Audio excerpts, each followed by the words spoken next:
போராட்டங்கள் திமுக அரசோ அதிமுக அரசோ இப்போ வந்து புது கட்சிகள் எதுவுமே எடுக்கல. நாம் தமிழர் கட்சி இது எத்தனாவது போராட்டம் இஸ்லாமியர்கள் விடுதலைக்குன்னு சொல்லிட்டு நமக்கு தெரிவித்திருக்கு. அவ்வளவு போராட்டம் பண்ணிருக்கீங்க. எப்படி பாக்குறீங்க இதை இவ்வளவு முக்கியமான பிரச்சனை கையில் எடுக்கிறது? அது எங்க மேல உள்ள அக்கறை, அண்ணனுக்கு எங்க மேல உள்ள அக்கறை. எங்களை எப்பவுமே தங்கச்சின்னு தான் சொல்லுவாரு. நாங்க அவர் முதல் முறையா பார்க்கும்போது, கவலைப்படாதீங்க தங்கச்சி, அண்ணன் நான் உங்களோட இருக்கேன், எதுக்குமே பயப்படாதீங்க, கவலைப்படாதீங்க, நான் இருக்கேன் உங்களோடன்னு சொல்லி எங்களுக்கு ஒரு ஆறுதல் கொடுத்துட்டு போனவர் அவரு. இப்ப அதிமுக திமுக கண்டிப்பா அது பண்ண மாட்டாங்க. மத்த எந்த கட்சிகளுமே பண்ணல, இன்க்ளூடிங் நம்ம கட்சிகளும் சேர்ந்துதான் நாங்க சொல்றோம். யாருமே இப்படி ஒரு கோரிக்கை வச்சு எந்த மாநாடு யாரும் நடத்தல. முதல் முறையா நடத்தி எங்களுடைய வழிகளை வந்து சமுதாயத்தில் சொல்லி தமிழ் சமூகத்தின் மத்தியில வந்து கொண்டு வந்திருக்காரு. மிகப்பெரிய பாராட்டப்பட வேண்டிய விஷயம். நன்றி பாராட்டுறோம் நாங்க அவருக்காக. திமுக பல முஸ்லீம் கட்சிகளா இருக்கிற கட்சிகள்லாம் இன்னும் வந்து திமுக அதிமுக ஆதரவு சொல்றாங்களே, அதை எப்படி பாக்குறீங்க? அது வந்து நாங்க அந்த அளவுக்கு நாங்க அறிவாளி இல்லைங்க. அரசியலுடைய நிலையை சொல்ற அளவுக்கு எங்களுக்கு இல்லை. நாங்க வீட்டுக்குள்ள இருக்கிற பெண்கள் இப்பதான் நாங்க வெளியே வந்திருக்கோம். எங்களோட மைண்ட் ஃபுல்லா இந்த ஜெயிலுக்கு போறது வர்றது, என் குழந்தைகளை பாக்குறது, அதுலதான் நாங்க இருந்தோம். அந்த பெரிய பெரிய விஷயங்களுக்கு விளக்கம் கொடுக்கக்கூடிய அளவுக்கு எங்களுக்கு வந்து இருக்குதான்னு தெரியும். அரசியல்வாதிகள் எல்லாருமே ஓட்டு போடுங்க, எனக்கு நாங்க இதை பண்றோம் அப்படின்னு சொல்லிட்டு ஒரு கோரிக்கையா வைக்கிறாங்க. இல்லைன்னா நாங்க இதை பண்ணுவோம் அப்படின்னு சொல்லி. எனக்கு ஓட்டே போட வேணாம், நீங்க எனக்கு வந்து இந்த விஷயத்த சொல்றது சீமானவர்கள் எப்படி பாக்குறீங்க? ஓட்டு இல்ல மக்கள் மத்தியில வந்து ஒரு விழிப்புணர்வு வரும்னு நாங்க எதிர்பார்க்கிறோம். அண்ணனுடைய இந்த பேச்சின் மூலமா ஒரு மாறுதல் வரணும், அது வரும்னு நாங்க எதிர்பார்க்கிறோம். இந்த டாக்குமெண்ட்ரி ஒன்று போட்டாங்க. ஆமா ஆமா. இது வரைக்கும் யாருமே பார்க்காத ஒரு விஷயங்களை வந்து கவர் பண்ணிச்சு. இந்த மாதிரியான விஷயங்களை யாரும் பண்ணி காமிச்சிருக்கோம். இல்லை இதான் முதல் வாட்டி? இல்ல இது முதல் வாட்டி தான், இது முதல் முறை. இது வந்து நாங்க ஆல்ரெடி நாங்க எங்களுக்குள்ளதான் நாங்க செஞ்சுட்டு நாங்க வெளியே விட்டுட்டு இருந்தோம். எங்களுடைய வழிகளை பொது வழிக்கு கொண்டு வந்தது, பொது வழி கொண்டு வந்து அண்ணனுடைய மிகப்பெரிய ஒரு முயற்சி தான். நீங்க சொல்றீங்களா? வணக்கம் சார். இப்போ வந்து பாத்தீங்கன்னா முஸ்லீம்களுக்கும் பாதுகாவலர் திமுக தான் அப்படின்னு அவங்க சொன்னாங்க. அதை பத்தி நீங்க என்ன நினைக்கிறீங்க? இவ்வளவு காலமா வந்து யாருமே வந்து விடுவிக்கவே பண்ணல.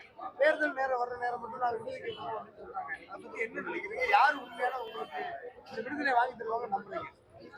அஸ்ஸலாமு அலைக்கும் வரஹ்மத்துல்லாஹி வபரகாத்துஹு. நான் கோவை பாஷாபாயின் மகள் முபீனா. என் கணவர் உட்பட முகமது அலி என் கணவர் பேரு. என் கணவர் உட்பட 15 பேர் சிறையில இருக்காங்க. ஆனா 22 இஸ்லாமிய சிறைவாசிகள் தொடர்ந்து 27 ஆண்டு காலத்துக்கும் மேல சிறையில இருந்துட்டு இருந்தாங்க. இப்போ தொடர் போராட்டத்துக்கு அப்புறம், தொடர் அழுத்தத்துக்கு அப்புறம் எங்க இஸ்லாமிய இயக்கங்கள் மற்றும் அரசியல் கட்சிகளுடைய அழுத்தத்தின் அடிப்படையில் இது கோர்ட் வழிகாட்டுதல் படி, கோர்ட் நீதிமன்றத்தோட வழிகாட்டுதல் படி இந்த திமுக அரசுடைய கருணை அந்த நோ அப்ஜெக்ஷன்ங்கிற அந்த ஆர்டரை வச்சு எங்களுக்கு இந்த 2 ஆண்டு காலம் பரோல் விடுப்பு, தற்காலிக விடுப்பு வந்து 3 மாத காலமா 2 ஆண்டுகளாக இருந்தாங்க. 27 ஆண்டுக்கு அப்புறம் இந்த 2 ஆண்டு காலம் கிடைச்சது வந்து எங்க வாழ்க்கையை வந்து ரொம்ப ஆனந்தத்துக்கான ஒரு வாழ்க்கையா எங்களுக்கு கொண்டு போச்சு. எங்க குழந்தைகளுக்கு அந்த தந்தையை மீட்டெடுத்த ஒரு சந்தோஷமான நாளா எங்களோட 2 ஆண்டு காலம் போச்சு. 3 மாதமா எக்ஸ்டன் ஆகி கோர்ட்டோட வழிகாட்டுதல்ல தமிழக அரசு மூலியமா எங்களுக்கு கிடைச்சிட்டு இருந்தது. லாஸ்ட்ல வந்து நம்ம தலைமை நீதிபதி ஐயாட்ட போகும்போது அவர் என்ன சொல்லிட்டாருன்னா, இந்த மக்கள் மேல கருணை உள்ள இந்த தமிழக அரசு இந்த மாதிரி நோ அப்ஜெக்ஷன் சொல்லிதான் எங்கிட்ட அபிடபிட் கொண்டு வந்து போடுறீங்க. அத வந்து இந்த மக்கள் மேலேயே கருணை காமிச்சு தமிழக அரசுக்கே முழு அதிகாரம் உள்ளது. இதோடைய அரசாணையை பிறப்பிக்கிறதுக்கு, அவங்கள பரோல் விடுறதுக்கு, அவங்கள முழு விடுதலை பண்றதுக்கான முழு அதிகாரம் இந்த தமிழக அரசுக்கே இருக்குன்னு சொல்லிட்டு தலைமை நீதிபதி ஐயா வந்து அழகான வழிகாட்டுதலை காமிச்சிருக்காரு. அந்த வழிகாட்டுதல் படி இந்த தமிழக அரசு உடனடியா விடுதலை செய்யும் சொல்லி நாங்க ரொம்ப நம்பிக்கையோட இருந்தோம். எங்க இஸ்லாமிய இயக்கங்கள், அரசியல் கட்சிகள் அனைவருமே வந்து இத முன்னெடுத்து கொண்டு போனாங்க. இப்ப கொண்டு போயும் இதுக்கு மௌனம் சாதிச்சு அரசியல் தேதி அறிவிக்கிற மாதிரி இருக்கு. இன்னும் தீர்வு வரல, ஜியோ போட போறாங்கிறதெல்லாம் சொல்லியும் இன்னும் நடக்கலையே அப்படிங்கறது தான் எங்களுக்கு ரொம்ப வருத்தமான ஒண்ணா இருந்துச்சு.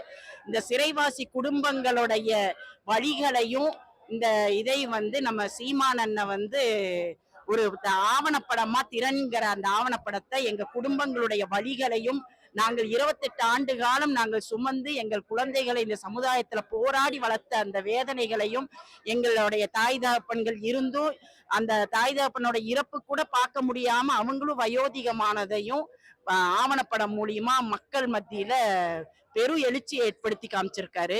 இது ரொம்ப மிகவும் மகிழ்ச்சியான ஒரு இது. அண்ணன் எப்பவுமே எங்க பக்கம் நிப்பாரு. நாங்க திமுக திமுக அதிமுகன்னு மாத்தி மாத்தி நாங்க அரசுகிட்ட ஓட்டு போட்டு அவங்கள்ட்ட கோரிக்கையா வச்சுட்டு இருந்தாலும் மீண்டும் சமுதாய இயக்கங்கள் எல்லாருமே திமுக பக்கம் இருக்கிறனால இந்த சிறைவாசிகளோட குடும்பங்களும் என்ன செய்யணும் பெண்களுக்கு தெரியாம திமுகவை நம்பியே நாங்க இதாயிட்டோம். ஆனா இந்த வாட்டி எலெக்ஷனுக்கு முன்னாடி அவங்க விடுதலை செய்யலைன்னு சொன்னா இந்த எழுச்சி மக்களோட எழுச்சி இதுல வந்து நாங்க ஸ்டாண்ட் எடுப்போங்கிறத நாங்க திமுக 2-3 தடவை தெரிவிச்சிருக்கோம். கண்டிப்பா நாங்க வந்து இந்த தேர்தல் இதுல வந்து வீதி வீதியா ரோடா போய் நாங்க மக்கள் எழுச்சியை ஏற்படுத்துவோம். திமுக அரசு எங்களுக்கு விடுதலை தரல. 28 ஆண்டு காலம் இவங்களுடைய இந்த போன 21 தேர்தல் வாக்குறுதியில சிறைவாசிகளுடைய விடுதலை ஒரு முக்கிய வாக்குறுதியாவே அவங்க சொல்லிட்டு வந்தாங்க. அதை நம்பி ஓட்டு போட்டோம். 5 வருஷம் முடிஞ்சு இந்த 5வது வருஷம் முடிய போற நேரமும் நீங்க இன்னும் கொடுக்கலன்னு சொன்னா நாங்க வந்து இதுக்கு மாற்றான ஒரு அரசியல் எடுப்போம். அதுக்குள்ள எங்களுக்கு அந்த விடுதலை கொடுத்தரணும்னு சொல்லிட்டு மீண்டும் மீண்டும் இந்த அரசை கோரிக்கை வைக்கிறவங்களாவே நாங்க இருந்துட்டு இருக்கோம். சீமான் அண்ணனுக்கு ரொம்ப மிகப்பெரிய நன்றி. எங்களுடைய வழிகளை இந்த மக்கள் மத்தியில கொண்டு போய் சேர்த்தனதுக்கு ரொம்ப மிகவும் மிகவும் நன்றி.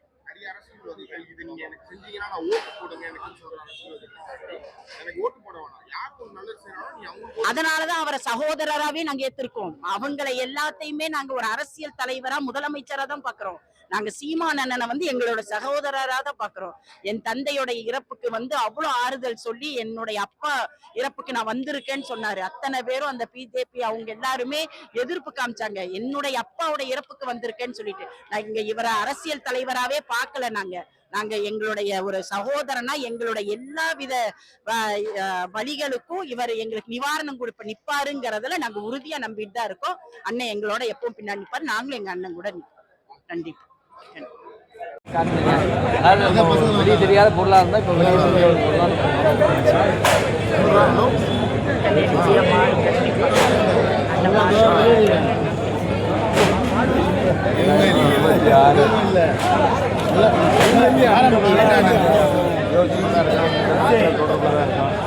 சென்ற முறை ஆசிரியர் எல்லாருமே அழுத்தோம். அதிகாரமற்றவர்களா இருக்கிற அதிகாரத்தை மக்கள் அதிகாரமற்ற